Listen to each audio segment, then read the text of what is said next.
Hello, dear student of class 4th. Today I am going to start lesson number 9 in Hindi 2. Student, सबसे पहले मैं आपको बताना चाहती हूँ कि इस पाठ में 6 पार्ट हैं अलग अलग। जैसा कि इस पाठ का नाम है शब्द भंडार, तो ये वीडियो का पहला पार्ट होगा जिसमें हम 3 पार्ट के बारे में पढ़ेंगे। जैसा कि आपके सामने 3 टॉपिक लिखा हुआ है, पर्यायवाची शब्द, विलोम शब्द और अनेक शब्दों के लिए एक शब्द। इन 3 के बारे में हम इस पाठ में पढ़ेंगे। इस पाठ का एक और पार्ट मैं बनाऊंगी जिसमें हम बाकी के बचे हुए 3 पार्ट्स को पढ़ लेंगे। तो आइए सबसे पहले हम इन तीनों के बारे में पढ़ते हैं। सबसे पहले पर्यायवाची शब्द के बारे में जान लेते हैं। पर्यायवाची शब्द किसे कहते हैं? समान अर्थ बताने वाले शब्दों को पर्यायवाची या समानार्थी शब्द कहते हैं। आपके सामने यहाँ पर चित्र के रूप में एक घर बना हुआ है। आप देख सकते हैं कि घर के कितने पर्यायवाची होते हैं, अर्थात हम घर को किन किन नामों से और बुला सकते हैं। घर को आप घर तो बोलते ही हैं, साथ में हम गृह बोल सकते हैं, आवास बोलते हैं, आलय बोलते हैं और सदन भी बोलते हैं, भवन भी बोलते हैं। ये सब क्या हैं? घर के पर्यायवाची हैं। अगला चित्र है आँख का। आँख का और भी क्या समानार्थी होता है? चक्षु, नेत्र, लोचन और नयन। यानी हम आँख को ये सब भी बोल सकते हैं। ये इसके समानार्थी या पर्यायवाची शब्द हैं। तो स्टूडेंट, अब हम आगे कुछ और पर्यायवाची शब्द के बारे में जानेंगे। मैं यहाँ पर आपके लिए कुछ पर्यायवाची शब्द लेकर आई हूँ जिसे हम पढ़ेंगे। माँ, माँ को हम क्या क्या कहते हैं? माता, अम्बा, जननी। पानी, जल, नीर, अम्बु। फूल, पुष्प, सुमन, कुसुम। पेड़, वृक्ष, तरु, विटप। हवा, वायु, पवन, समीर।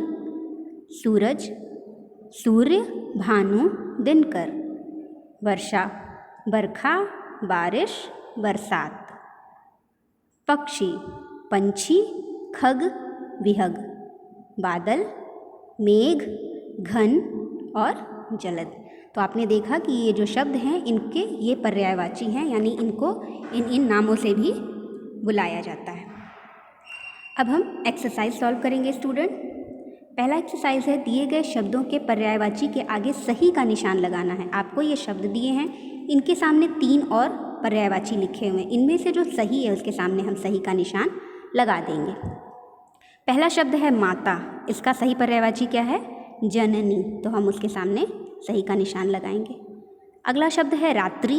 रात्रि का पर्यायवाची क्या है? निशा। तो निशा पर सही का निशान लगा देंगे। अगला शब्द है शिक्षक।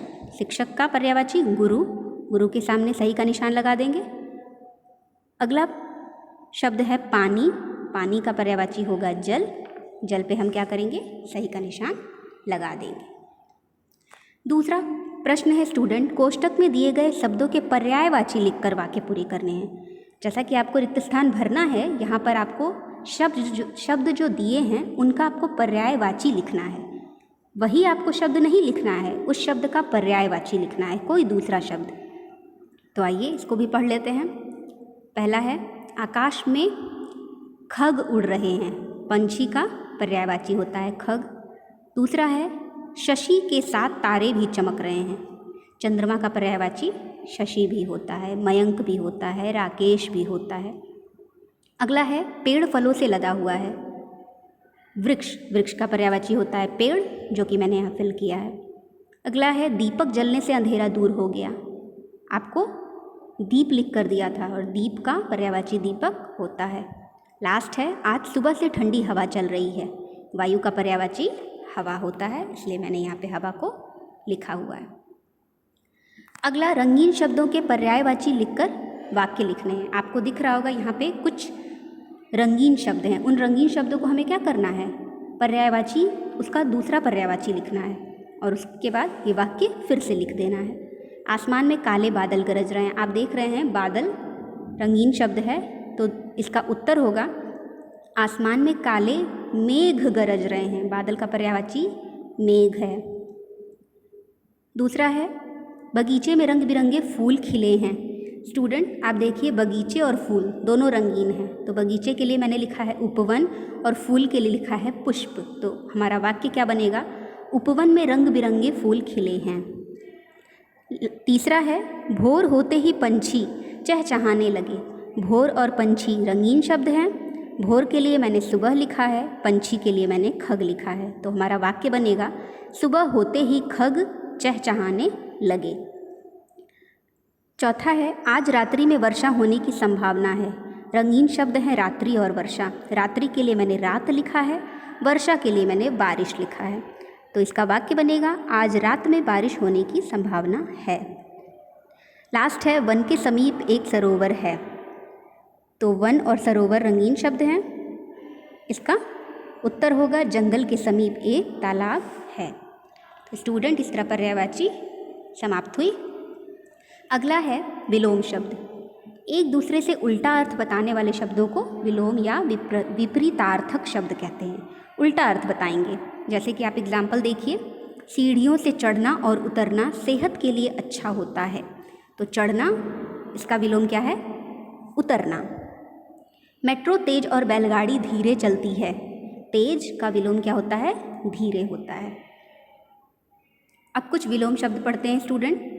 सुख का विलोम दुख, लाभ का हानि, सच झूठ, शुभ अशुभ, देश विदेश, पूर्ण अपूर्ण, सुगंध दुर्गंध, आकाश पाताल, जीत हार, धूप छाँव, धनी निर्धन, वीर कायर, काला सफ़ेद, कोमल कठोर, प्रशंसा निंदा, स्वस्थ अस्वस्थ।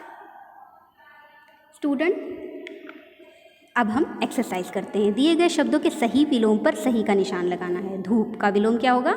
छाँव। देश का विदेश, सच का झूठ और प्रेम का घृणा। तो सही विलोम शब्द पे हम क्या करेंगे? सही का निशान लगा देंगे। स्टूडेंट, अब दिए गए विलोम शब्दों के जोड़े बनाकर लिखने हैं। आपको इस बॉक्स में विलोम शब्द लिखे हुए हैं और इसका आपको जोड़ा बनाना है। तो पहला आपके लिए किया हुआ है आकाश का पाताल, बाकी मैंने लिखा है। आइए इसे देखते हैं। वीर, इसमें से ढूंढेंगे वीर। वीर का विलोम होता है कायर, सुगंध का दुर्गंध, तेज का धीरे, चढ़ना का उतरना, सुख का दुख। अब हम तीसरे क्वेश्चन पे चलते हैं। दिए गए शब्दों के विलोम लिखने हैं। स्टूडेंट, मैं आपको बता दूं पहले ही कि ये जो तीसरा क्वेश्चन है, इसमें ज़्यादातर जो विलोम है, इसमें आपको अ वर्ड का यूज़ करना है। अ वर्ण, अ लगाने से ही इसमें क्या होंगे? विलोम शब्द बन जाएंगे। जैसे पहला है हित, तो इसका विलोम होता है अहित। पूर्ण अपूर्ण, शुभ अशुभ, शांत अशांत, न्याय अन्याय अन्याय, आदर अनादर, स्वस्थ अस्वस्थ, सुविधा असुविधा, धनी निर्धन, शिक्षित अशिक्षित। तो इसमें मोस्टली सब में मैंने अ लगाया है, बस एक धनी का निर्धन ये अलग है। अगला है रंगीन शब्दों का विलोम लिखकर वाक्य पूरा करना है। पहला, कौवे का रंग काला और हंस का रंग सफ़ेद होता है। हमें हमेशा सत्य बोलना चाहिए, असत्य नहीं। धूप तेज़ है, कुछ देर पेड़ की छाँव में बैठते हैं। पेड़ की पत्तियाँ कोमल और तना कठोर होता है। रमेश को व्यापार में लाभ की जगह हानि हुई। खेल में एक की जीत तो दूसरे की हार निश्चित है। स्टूडेंट, अब हम अगले पार्ट पे चलते हैं। अनेक शब्दों के लिए एक शब्द। जैसा कि आप चित्र में देख रहे हैं, मछली और मगरमच्छ जल में रहने वाले हैं। तो जल में रहने वाले जीवों को क्या कहते हैं? जलचर कहते हैं। हिरन गाय और कुत्ता थल यानी धरती पर रहने वाले हैं। हिरन गाय और कुत्ता को क्या कहते हैं? थलचर। कौवा चील और मैना नभ यानी आकाश में उड़ने वाले पक्षी हैं। तो कौवा चील और मैना को क्या कहते हैं? नभचर। तो आपको मैं बता दूं स्टूडेंट कि भाषा को सहज और सुंदर बनाने के लिए, आसान बनाने के लिए अनेक शब्दों के स्थान पर एक शब्द का प्रयोग किया जाता है। तो आइए हम कुछ शब्दों को पढ़ें। जो जूते बनाते हैं उन्हें क्या कहते हैं? मोची। जो सोने चांदी के गहने बनाते हैं उन्हें क्या कहते हैं? सुनार। जो लकड़ियाँ काटता है उसे क्या कहते हैं? लकड़हारा। जो लोहे का सामान बनाता है उसे क्या कहते हैं? लोहार या लुहार।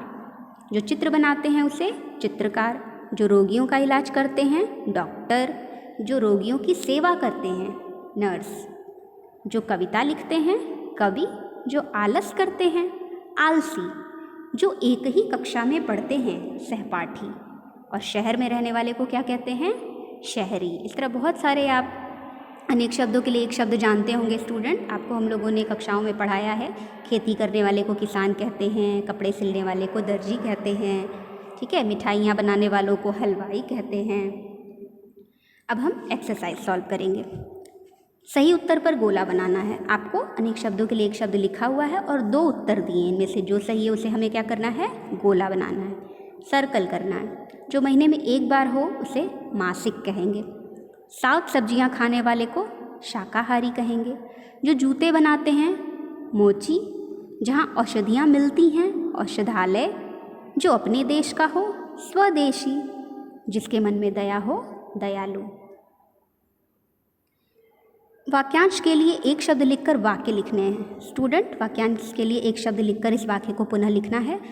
नीरज कविता लिखता है तो क्या होगा? नीरज कवि है। मृदुला मेरी कक्षा में पढ़ती है। मृदुला मेरी सहपाठी है। मछलियाँ जल में रहती हैं। मछलियाँ जलचर हैं। माइकल विदेश में रहता है। माइकल विदेशी है। असलम गहने बनाता है। असलम सुनार है। यह अखबार 15 दिन में एक बार छपता है। यह अखबार पाक्षिक है। 15 दिन में होने वाले काम को पाक्षिक, एक सप्ताह में होने वाले को साप्ताहिक, एक महीने में होने वाले को मासिक और एक साल में होने वाले को वार्षिक कहते हैं। ठीक है स्टूडेंट। अब अगला प्रश्न है पढ़ो समझो और करो। आपको यहाँ पर ये वाक्यांश के लिए एक शब्द लिखा है, सामने उत्तर लिखा है, लेकिन ये उत्तर सामने सामने नहीं लिखा है। आपको यहाँ पर इस बॉक्स में इसके नंबर्स लिखने हैं कि किसका कौन सा उत्तर है। जैसे हम मैच द कॉलम मिलान करते हैं। जो लकड़ियाँ काटता है इसका उत्तर क्या होगा? लकड़हारा। तो कौन से नंबर पे ये है? लकड़हारा क नंबर पे है, तो क लिखा हुआ है, आपको दिख रहा है बॉक्स में। दूसरा, जहाँ पढ़ने जाते हैं, इसका उत्तर विद्यालय। तो देखिए विद्यालय के सामने मैंने ख लिखा है। तीसरा, जो आलस करते हैं, आलसी, आलसी के सामने ग लिखा है। जो चित्र बनाते हैं, चित्रकार, इसके सामने मैंने घ लिखा है।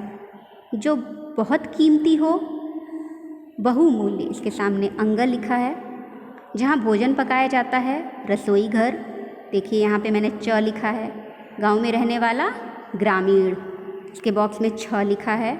जो लोहे का सामान बनाते हैं, लोहार या लुहार, इसके सामने मैंने ज लिखा है। तो इसके अकॉर्डिंग मैंने बॉक्स को फिल किया हुआ है। लास्ट क्वेश्चन है स्टूडेंट, दिए गए एक शब्द के लिए अनेक शब्द लिखने हैं। अतिथि, जिसके आने की तिथि निश्चित न हो। शहरी, शहर में रहने वाला। डॉक्टर, जो रोगियों का इलाज करते हैं। मांसाहारी, जो मांस खाता हो। पुस्तकालय, जहाँ पुस्तकें रखी जाती हैं। साप्ताहिक, जो सप्ताह में एक बार होता है। तो स्टूडेंट, इस तरह हम लोगों ने ये सारे चैप्टर्स कंप्लीट कर लिए हैं। आपका होमवर्क है, आप सारे एक्सरसाइज को बुक में फिल कर लीजिएगा। जैसा कि पूरे वीडियो में मैंने सारे एक्सरसाइज फिल कर दिए हैं, तो आप इससे देखकर अपनी बुक को आसानी से फिल कर सकते हैं। That's all for today. Thank you.